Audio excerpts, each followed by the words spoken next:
and you are listening to the Danger Tapes podcast. Um, I actually don't have a whole lot to say this week.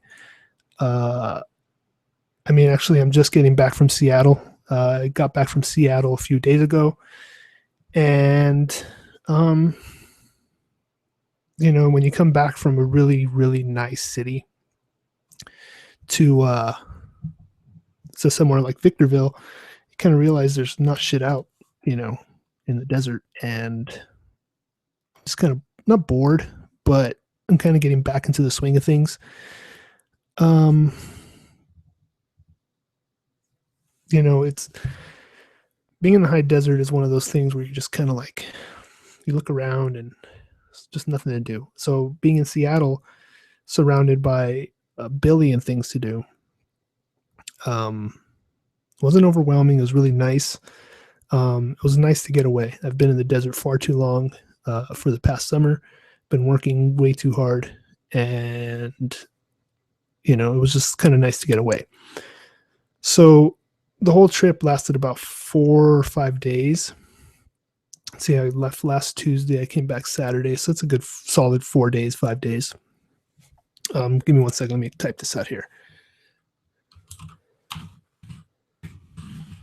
Danger Tapes is live.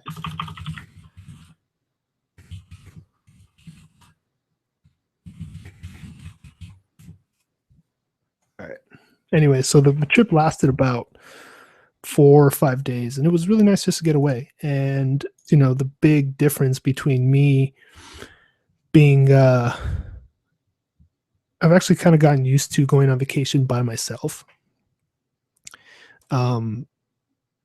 which I've only done it once, but it was really, really satisfying, and I could see how it could become addicting.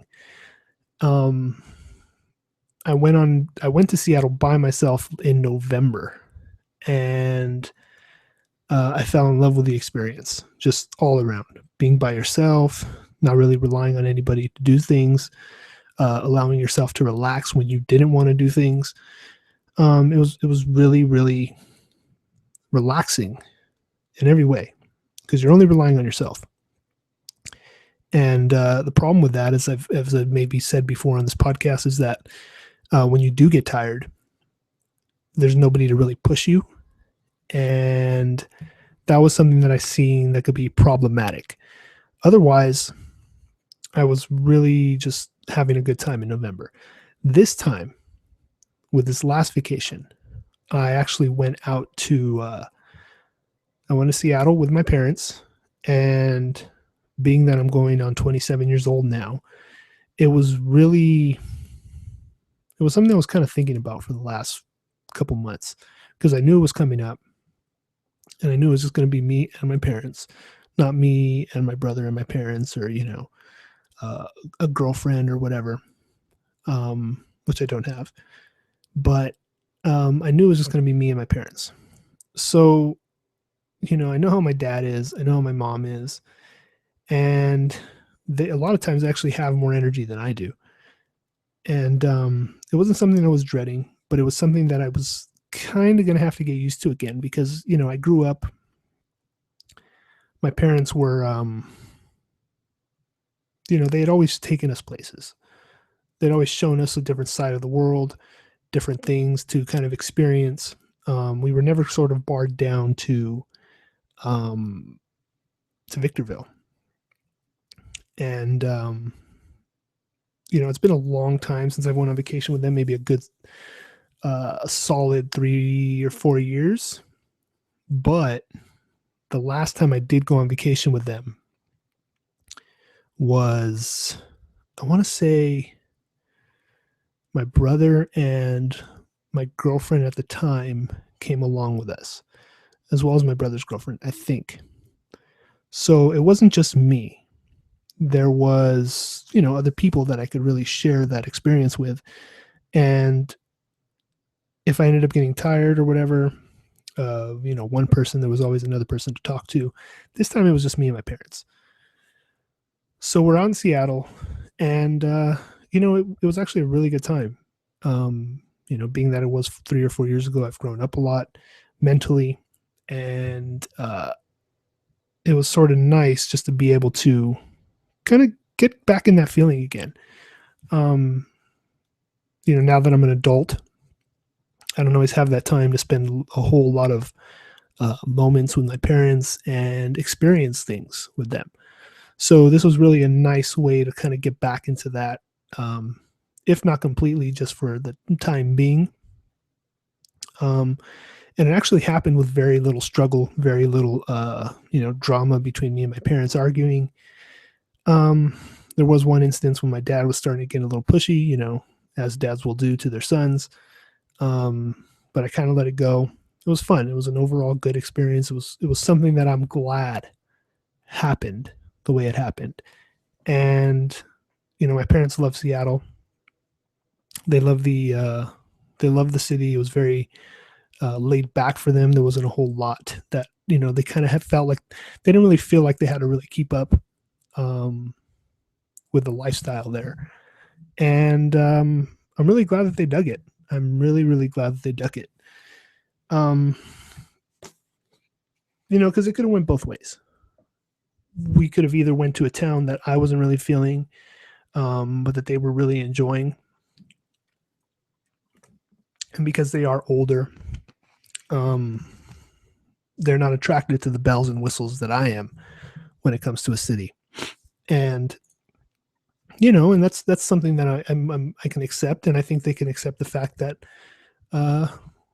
being that they are older, they're vice versa. They're not attracted to the same things that I'm attracted to, and it could have went both ways. And I think Seattle was a really good place to sort of kind of meet in the middle and see really touristy things and experience really active things and active lifestyles of the city of Seattle. And nobody was really resenting anybody for wanting to do this or wanting to do that or wanting to go on a hike or wanting to go explore this aspect of the city. Everybody just sort of met in the middle, and it was really nice that I was able to do that with my parents. Would I do it again? Yeah, I think I would. It's as I do get older, I do realize that those moments exist less and less. Like I said, when myself and my brother were growing up, my parents would take us to these places, and they happened almost every weekend, if not a few times a week. And it's something that doesn't happen so often anymore. And it's not sad. It's just the way of life, and it's just how life goes, and you just sort of get used to it. But it was really nice that I was able to do this again. One thing that we did have a lot of fun doing in Seattle was, like I said, they're not attracted to the bells and whistles of a city like I am.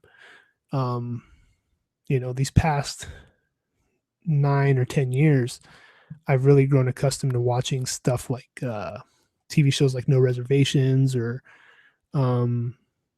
Man versus Food, or even Diners, Drive-Ins, and Dives, where they really go to all these places that serve really amazing food, or they find the underbelly of a city that a lot of people don't know about. That'll provide them a lot of enjoyment. So one of the things, the first day we got there, they had a good idea. We go to the store and we buy a pack of water, because all of us drink water, like lots of water, like an obscene amount of water. So we go to the store. We actually go into Costco. Costco's everywhere, much like Walmart or Target. And we go to the Costco, and we're checking out, and they start looking at the food court. At this time of the day, on our first day there, we were all really hungry. We hadn't eaten much. We had been on the plane. We had just finished eating a really late lunch at a Mexican restaurant, which was really good. And I think they wanted dessert. Well, they started looking towards the food court in Costco.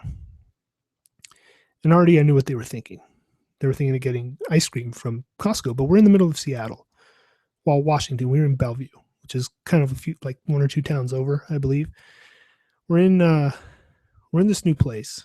I'm like eager to go exploring, to go look for new food joints, things that I'll never probably ever get to try again. And we walk by the food court, and they see that they have gelato in Costco's food court. And I know what they want. I already know what they're going to do. So my mom, who actually sort of brought me up on having a sweet tooth, she's like, "Oh, Devin, do you want a gelato?" And I go, it's not something that I'm going to have to tell you guys no here, because you're not going to want this gelato, even though it's Costco gelato, and I'm sure it's really good. You're not going to be pleased with yourself if you eat this gelato here at Costco. And so we go, and they kind of look at me like, well, God, why would he turn down gelato? Or, is gelato not good enough? And I go, no, look, just trust me. We're going to go back to the hotel room. We're all going to go get ready, and we're going to go into the city, and we're going to go walk around, and we might see some things. You might see the marketplace, Pike Place, the original Starbucks. And trust me, we're going to find a place that you're going to want the best ice cream you've ever had in your life. Just trust me. Just be patient. And they were a little confused. And like I said, they're not attracted to that type of life anymore. They're not one to sort of be, boring by any stretch of the imagination, but the appeal to explore is not always on as it is with myself. So we do get into the city. We ended up at this place called Molly Moon's, which I think there's a few that are scattered around the Seattle area, maybe like 4 or 5 of them, if not like 3. And I had been told about Molly Moon's many times. And we go inside, and there's a line, and they kind of made a joke about the line. They're like, wow, this must be exceptional ice cream, or whatever they said, for there to be a line. And I go, just trust me. So we stand in line. We stood in line for about 10 minutes. Wasn't that bad. They look at the ice cream flavors, and they're starting to come around a little bit more. And my dad got some type of raspberry cheesecake ice cream, and he's been on a really big ice cream kick lately. And he had actually sampled a lot of the flavors at Molly Moon's ice cream, and by the time he had sampled all of them, he had decided he's getting 3 scoops. The guy that was scooping our ice cream was really impressed. He's like, I think he was at a loss for words. He's like, 3? Like, why would you want 3 scoops? Nobody ever gets 3 scoops. And he had a good reason for saying that, because their ice cream is dense. I mean, like, dense. I've never had ice cream that dense. It was like eating lead. It was just, oh my God, like the spoon could barely cut through it. It just tastes so good. Every scoop was like just this really dense, sugary bite, and not overly sugary, because the ice cream that I got was actually salted caramel, and it was the perfect amount of salt. And I also got a coffee ice cream, and it was just like eating scoops of coffee, and it was just so good. So the guy was impressed, and my dad was even able to muster up the courage to buy 3 scoops of this ice cream. And, he didn't eat it all. He shared a lot with my mom, and my mom took bits and pieces of my ice cream too. And by the end of our experience there at Molly Moon's, we were all stuffed, but we were all really satisfied. And on our way like driving away from Molly Moon's, I saw a ramen place, and I pushed them to go try ramen with me a few days later. They were okay about it. They weren't overly impressed with it. I really loved it. Just really, really great ramen in Seattle. And I don't have the name of the place like on me right now, but solid fucking ramen. And we went to a farmer's market. We tried really fresh fruit, and I bought a ginger beer and a rib tip sandwich, and it was just, the food is so fresh in Seattle. It just tastes so good. It's really, really hard to fathom how good it actually tastes. Like just fresh.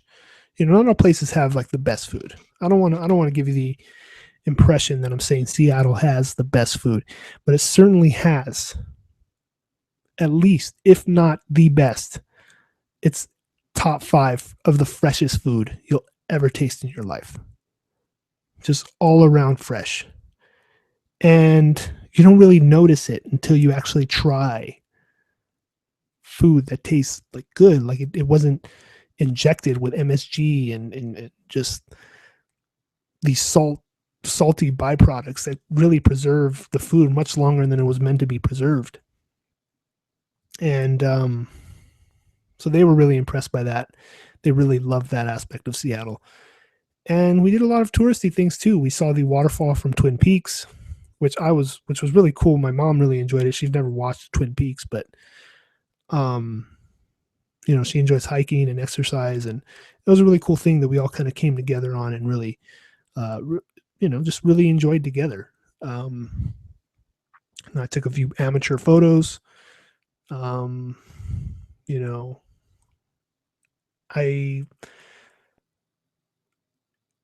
say it was on par with my experience of going alone, and I had a lot of fun. One thing I do want to say, because I'm actually getting ready to wrap up this podcast. One thing I do want to say is that on our way back, this is my last story. On our way back, we were at SeaTac Airport, getting ready to leave. Everybody's dreading the TSA, checkpoint. Everybody's getting ready to go through it. They're getting their shoes ready to take off. And we get up to the metal detector. And there's this guy, very nerdy, definitely socially awkward. Definitely, if not awkward, inept, just completely inept with people. And, I guess he felt the need to take a stand against TSA or whatever.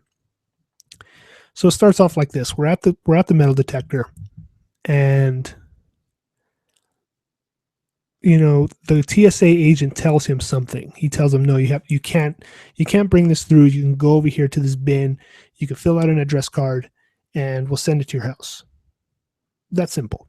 He wasn't mean about it. The TSA agents at SeaTac were actually very nice, being that there was over thousands of people waiting to get through the line. They're keeping it moving, being as nice as they could be. And they were nice to this guy, being that he was taking whatever he was taking. So he goes over to the bin. The guy's obviously pissed off about it. And he starts filling out this card. And he looks back at the TSA agent. And he's like I said, he's obviously pissed off. And I guess he throws the card away. And I guess he decides he's not going to listen to the agent. So he walks over to the metal detector and he throws his bag onto the bag scanner, cuts in front of a lot of people to do it. Doesn't wait, doesn't hesitate, oh, maybe, I'll go after this guy. No, he cuts in front of, women and children in the pre-screening TSA line, have you. He goes into the line. The TSA agent looks at him, he rolls his eyes, waves him through. And of course, because he didn't get rid of what he was supposed to get rid of, the metal detector goes off. The TSA agent goes, what do you have on you? And at this point, like I said, this guy is just clearly pissed off. He looks at the TSA agent. He storms back through to the metal detector, starts emptying out his pockets more. And the TSA asks him one more time, what do you have in your pockets? And the guy just turns around and he goes, my knife. And I'm like, oh shit, this dude is about to get tackled by security. Something's about to go down, because this dude is clearly pissed off. He's making a scene and he's waving a knife around at this point. And the TSA agent just calmly says, sir, look, you don't need to yell. It's not necessary. It's 6 a.m. I already told you, if you want to keep your knife, you can. You have to fill out a tag to mail it to yourself. I'm not filling out a tag. I've traveled with this knife for 3 years already. I'm bringing it through. And the TSA agent, like, I think it was the TSA agent was more surprised than anything, because it was, you don't see it from this type of person. Maybe if this guy were not white, because the guy was white, perhaps if we're black or, Middle Eastern, that would have been more of a problem. But this guy was clearly just socially inept and probably a flight risk, if anything. And the TSA agent just kind of rolls his eyes and he waves him through. Because this guy's like ready to make a stand against TSA. Waves him through. The guy takes his bag, gets all his shit together, and he runs off to his plane to catch whatever plane he had to catch. I don't know where this guy was going that was so important, so much more important than the thousands of other people that were in line. But it was weird because, you hear all these stories of TSA, being this symbol for the loss of freedom and the loss of the erosion of our rights in this country. And, whatever you believe, it's what you believe, whether that be true or not. But clearly, when you have stuff like this happen to where it's like, you just kind of see that TSA doesn't care as much as everybody kind of assumes they care. It's really comparable to working in a supermarket or in retail, where you're just kind of dealing with these people and more or less they're faceless. And at some point you just sort of devalue their presence to where you just kind of want to get rid of them. You don't even want to deal with them anymore, to the point where a guy can yell out, "I'm bringing my knife through this TSA checkpoint. And this is what I've decided to do." It's really, I don't know, it just kind of really shows that TSA is bullshit, and everything that everybody assumes is just really bullshit. And that was sort of the thing that showed me that it was like, yeah, you know what? Everybody kind of assumes that this country's going to shit, but it's really not all that bad, at least in some spots, because I do believe it's getting really, really shitty in a lot of areas. But I think what everybody assumes is not as bad as it is. They conjure up all these ideas, and it's really just ideas, hearsay and just things I've heard from other people. So that was my experience with TSA coming back from Seattle. And like I said, this week I don't have a whole lot to talk about, but I did want to try this Google Hangout thing once. So I think I'm going to try to do this live a little bit more. These episodes are going up on YouTube. I like it a little bit more than SoundCloud. The episodes still are on SoundCloud, and you can catch them there. As always, the episodes are always on thedangertapes.com. So I hope you guys liked this week's episode of The Danger Tapes. I will be back next week with a fuller episode. I do want to mention that I would appreciate it if you go listen to the last episode that I recorded with my brother. We actually talked about a few of our favorite movies, recent favorite movies, in depth, and what they mean to us. And I would really appreciate it, and he would really appreciate it if you went back and listened to them. So as I go out, I hope you guys enjoy this track. Catch me next week on The Danger Tapes, and peace.